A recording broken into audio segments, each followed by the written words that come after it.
Esse quadro aqui, ele traz uma informação importante para a gente. Então, seria a representação da lei do mínimo adaptada aos fatores de produção. Essa barrica aqui, formada então por várias ripas, né, como vocês estão vendo, ela representa os fatores de produção. Então, nós temos aqui, ó, plantas daninhas, né, é um fator de produção. Praga é outro fator de produção, doença, que está escrito aqui, é outro fator de produção, adubação, clima, irrigação, tratos culturais, enfim, são vários os fatores que podem contribuir para aumento de produção. E no caso da lei do mínimo, a gente tem que observar que sempre o fator mais limitante é que deve ser controlado. Então, nesse caso aqui, está sendo mostrado que a doença é o fator mais limitante, porque justamente nessa parte aqui, ou nessa ripa correspondente à doença, é que a água está vazando em relação a esse balde, a essa tina, ok? Então não adianta, considerando essa figura, fazer o controle de ervas daninhas se a gente primeiro não controlar a doença, porque o furo maior está aqui, tá? Então isso é sempre válido para ser observado. Se eu tenho uma cultura onde eu não faço uma adubação adequada, onde eu não controlo convenientemente pragas, será que vale a pena controlar a doença? Da mesma forma, quando eu tenho uma cultura onde eu não controlo doença, será que vale a pena eu controlar a praga? Então tudo isso deve ser analisado para que a gente consiga identificar o fator limitante que deve ser controlado para que a gente passe a controlar os outros fatores. Nesse exemplo aqui, o último fator a ser controlado deve ser tratos culturais, né? Logo em seguida a doença, o próximo fator limitante está sendo praga, ok? Então é importante a gente observar isso daqui para controle da doença, né? Bom, no caso do princípio da proteção, as medidas envolvidas nesse princípio muitas vezes se constituem num único recurso para controle da doença. Então, quando não há disponibilidade de variedades resistentes, então a gente tem que, de uma forma ou de outra, cair no controle químico, né? É aquilo que já foi falado para vocês de culturas dependentes. Não tem jeito de produzir se não for através do controle de doença com produto químico, como é o caso da soja e da ferrugem hoje em dia, né? A viabilidade econômica do uso do princípio da proteção, ela depende então da rentabilidade da cultura, do custo da aplicação e do custo do produto. Ou seja, a cultura deve ser rentável a tal ponto de compensar os gastos com custo de aplicação e custo do produto. Então aí sim vale a pena investir. Então sempre a relação custo-benefício deve ser observada. Aqui nós temos alguns exemplos, né? Como eu falei para vocês, no caso da ferrugem, da cultura da soja, não se consegue hoje em dia produzir soja sem controle da ferrugem, né? Mas é compensador. A soja é uma cultura que compensa ser tratada com produto químico porque ela dá retorno, tá? Aqui nós temos o caso, por exemplo, do morangueiro, né? E no caso do morangueiro, a antracnose é uma das principais doenças. E ela, se não for bem controlada, praticamente ela inviabiliza, né, a cultura do morango. Então, tem que se controlar a antracnose em morangueiro? Tem. Por quê? Porque senão não se consegue colher e, além disso, o rendimento da cultura é alto. Então, vale a pena empregar o controle químico, né? Nesse caso aqui, está trazendo um exemplo, o mosaico dourado do feijoeiro, que é causado por um vírus. Mas aqui busca-se controlar a doença através do controle do vetor, que é a mosca branca, que é o que vocês estão vendo aqui, esses insetos pousados aqui na folha do feijoeiro, tá? A doença está representada aqui. e é chamada de mosaico dourado, porque vocês podem perceber que a folha fica bem amarelada, né? Com um amarelo bem intenso.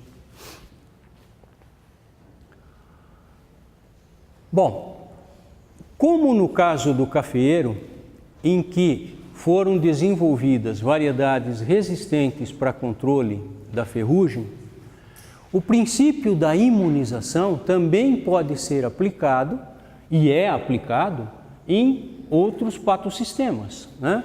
Então, seria mais um princípio de controle, promover a resistência da planta. A resistência da planta, aumentar então a resistência da planta, ou seja, promover a imunização da planta, embora o termo imunização seja um termo muito forte, né? A gente não consegue imunizar a planta, mas sim aumentar a resistência dela.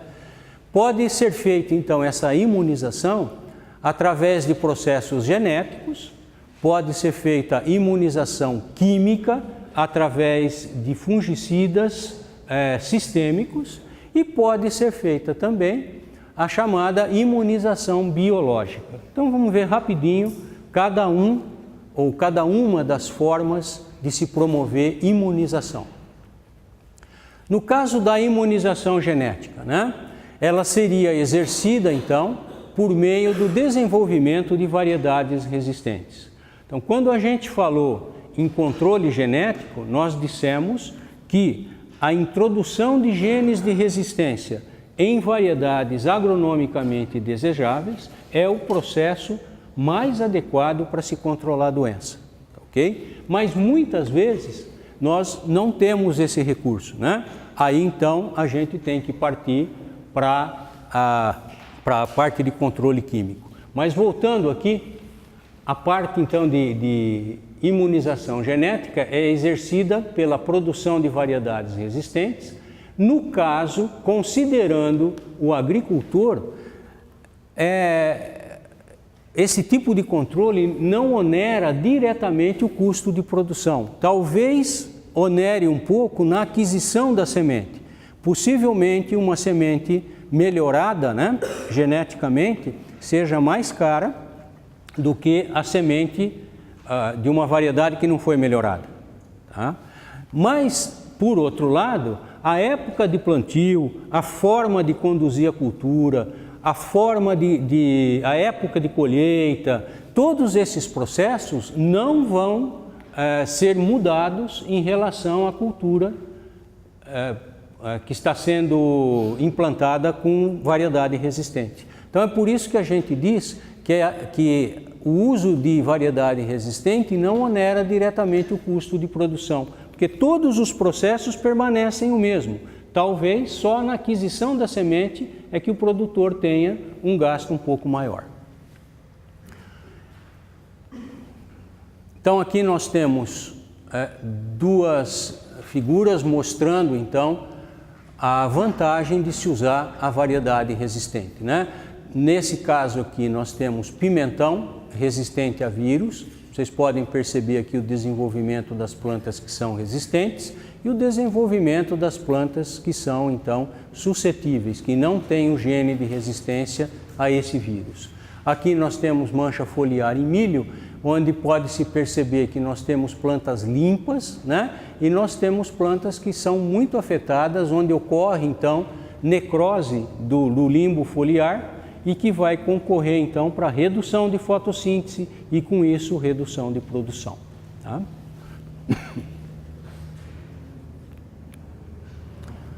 No caso da imunização química, ela é feita através dos fungicidas sistêmicos. Então, lembrando, o fungicida sistêmico é aplicado na planta, é absorvido pela planta, se transloca principalmente através dos vasos do xilema e acaba se distribuindo no interior dessa planta.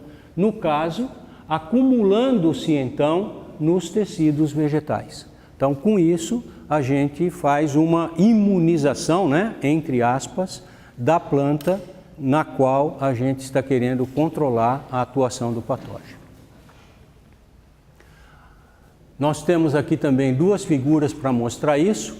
A folha da esquerda aqui apresenta uma pústula de ferrugem bem viva, né? Bem ativa, com alta produção de esporos, e essa folha não recebeu então tratamento químico. Do lado de cá, uma folha proveniente de uma planta que recebeu o tratamento com fungicida sistêmico, e vocês podem perceber que não há o desenvolvimento da pústula como ocorreu nesse caso aqui, mostrando então o efeito, né, do tratamento sobre o patógeno. Aqui a mesma coisa, mancha foliar em feijoeiro, nós temos folhas aqui que foram tratadas, vocês veem o aspecto da folha totalmente verde, limpo, né? E aqui folhas que não foram tratadas, mostrando então a ocorrência das manchas causadas pelo fungo. E a imunização biológica, né? No caso da imunização biológica, ela pode ser exercida através da inoculação prévia do hospedeiro. E o que se usa no caso da imunização biológica? Micro-organismos, né? Então, nesse caso, nós chamamos esse controle de proteção cruzada. Então, nós podemos inocular a planta com um fungo para controlar um outro fungo, ou inocular a planta com um fungo para controlar uma bactéria, inocular uma planta com uma bactéria que seja antagônica, né, que combata o patógeno para controlar fungo, ou inocular com uma bactéria que possa controlar uma outra bactéria na planta. Então, esse tipo de controle é chamado de proteção cruzada, né? E aí, nós temos uma outra modalidade de controle biológico aqui, que é chamado de pré-imunização. É o caso, então, do uso de estirpes fracas ou atenuadas, que são colocadas na planta para controlar a atuação de estirpe forte. Então, nós protegemos a planta com a estirpe fraca, inoculando essa estirpe na planta, e uma vez inoculada essa planta, ela vai apresentar, então, uma resistência ao ataque da estirpe forte. O caso clássico aqui para a gente é a tristeza dos citros, né? Então, nesse caso, nós temos aqui uma árvore que foi previamente inoculada com estirpe fraca, né? Então ela foi levada ao campo e se desenvolveu muito bem, né? Em relação à árvore que não foi pré-inoculada com estirpe fraca. Então o desenvolvimento é bem menor, né? Por quê? Porque aqui no caso a estirpe forte está atuando e está causando então dano à planta. Aqui embaixo nós temos a produção dessa árvore, que não foi então pré-imunizada, e aqui a produção da árvore que foi pré-imunizada. A pré-imunização é só para doenças virais? Sim, no caso sim. Não funciona com bactérias? Não, aí a gente chama de proteção cruzada, né? Então quando a gente fala em pré-imunização, é um termo mais apropriado e mais dirigido para o caso de vírus, tá? Bom, o último princípio aqui do Edson, né, é o princípio da terapia, que visa então recuperar a planta doente. Dentro da fitopatologia, a recuperação de planta doente não tem um valor muito grande, né? Poucos são os casos em que a planta, depois de infectada, consegue ser recuperada, tá? Um dos casos que a gente pode citar para vocês é no caso de alguns oídios, né? Pelo fato do oídio colonizar os tecidos vegetais de forma bem superficial, a aplicação de um fungicida sistêmico pode então controlar a doença que está sendo causada pelo agente do oídio, né? Mas normalmente é uma prática pouco aplicada dentro da fitopatologia. Então, no caso da terapia, que visa então curar ou recuperar a planta doente, a principal forma da gente aplicar então a terapia é eliminando o patógeno, né? E um dos exemplos clássicos dentro dessa área seria a termoterapia no caso do raquitismo da soqueira causada por essa bactéria, né? Leishmania chili, subespécie chili. Então, nesse caso aqui, é feito o tratamento térmico, o material que vai ser plantado ou que vai ser usado para multiplicação do material que vai a campo, ele é tratado termicamente, ele vai para uma espécie de um banho-maria a uma determinada temperatura e fica então imerso nessa água por um determinado tempo. Tá? Então, esse banho térmico, né, acaba eliminando, se não totalmente, uma boa parte da bactéria que ocorre no sistema de vasos de xilema da planta. Ok? Então, vocês podem ver aqui que, nesse caso, o material não foi tratado e, nesse caso, o material foi tratado termicamente. Né? Então, vejam a redução que ocorre no material que não recebeu tratamento. Né? Os colmos mais finos, o teor de açúcar menor, o acúmulo de açúcar menor. Né? Então, nesse caso aqui, a bactéria ela causa a obstrução dos vasos do xilema, que pode ser percebido aqui na região do nó, né? Com esse escurecimento. Então, quando vai se fazer o tratamento, essa região aqui é colocada em banho-maria, né? E com isso, então, com a temperatura adequada, ocorre a eliminação quase que total da bactéria presente no material. Então, é uma forma de se fazer terapia da planta que está doente. Tá? Nós temos aqui mais dois princípios agora, né? O princípio da regulação e o princípio da evasão. Ambos estão relacionados com o ambiente. Então, se a gente tiver hospedeiro suscetível, o patógeno, mas não tivermos condições de ambiente favoráveis, a doença não se desenvolve. Então, nesse caso aqui específico, os dois princípios vão atuar sobre o ambiente, tentando desfavorecer o ambiente para que se consiga controlar a doença. Então, um deles é chamado de regulação, visa alterar o ambiente para desfavorecer a doença. E o outro é chamado de evasão, né?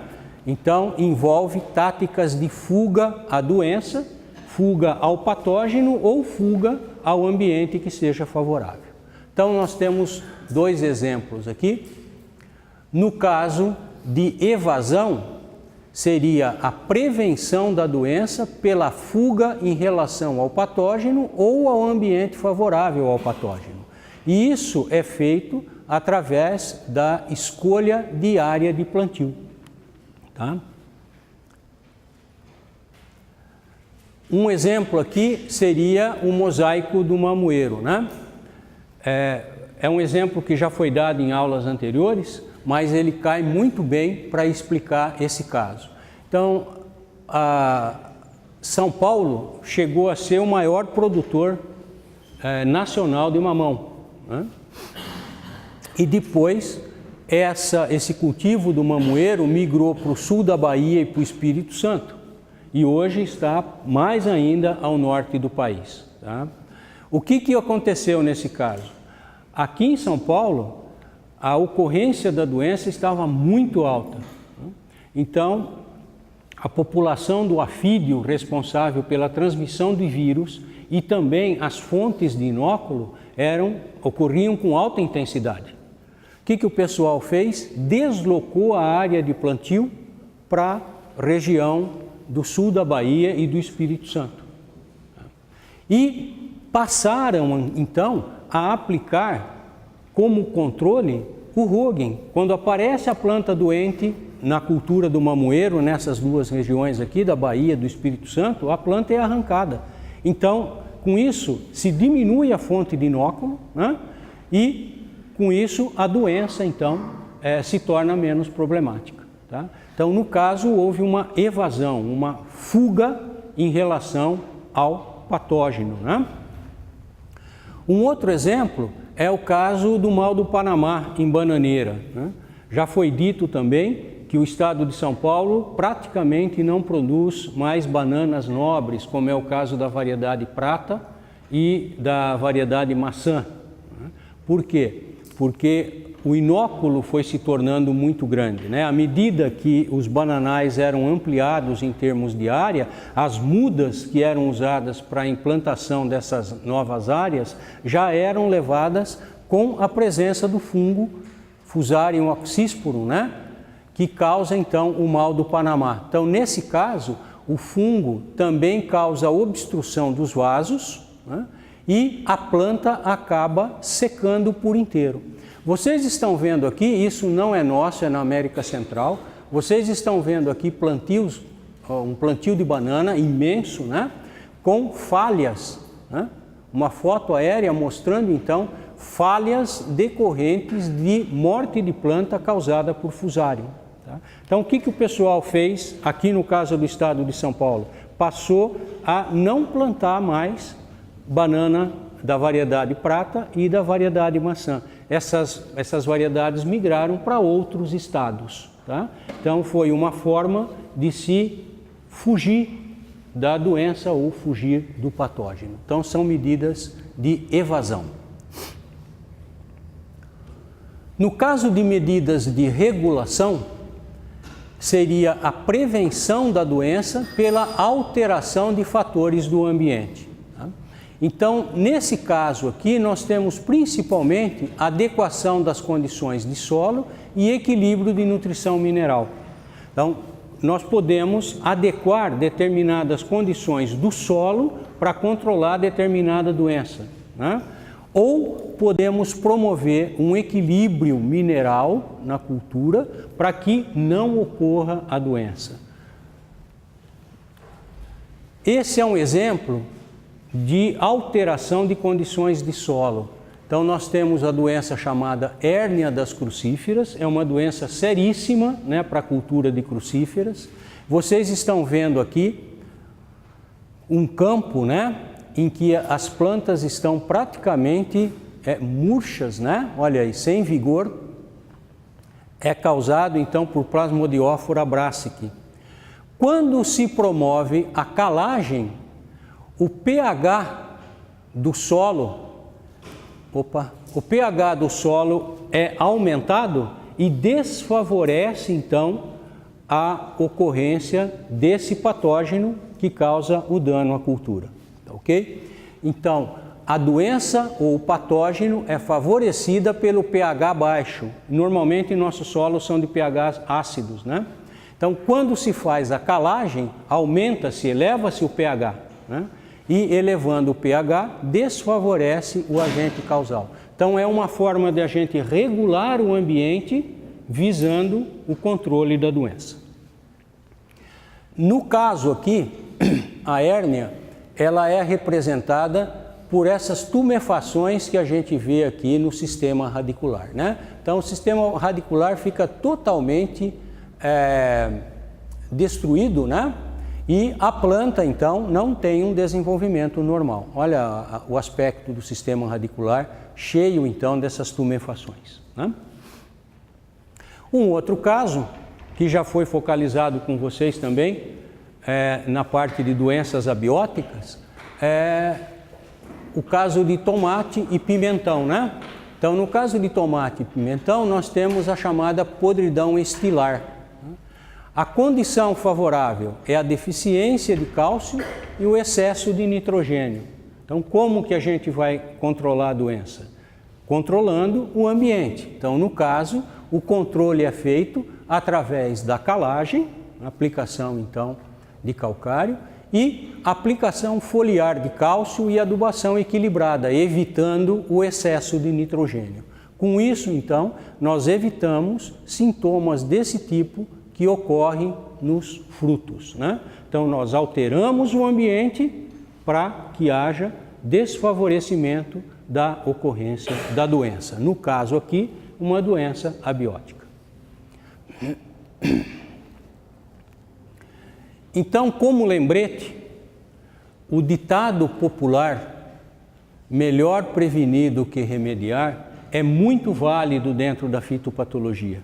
Tá? Por quê? Porque o princípio de terapia é muito pouco aplicado dentro da fitopatologia. Né? Então, nós temos que prevenir a ocorrência da doença. Então, esse ditado popular aqui, a gente tem que levar com a gente quando a gente pensa em controle de doença. Vale esse provérbio aqui, tá ok? Para que a gente consiga boas produções, né? Em relação a controle de doença, nós temos que prevenir do que remediar, ok? Então nós encerramos por aqui.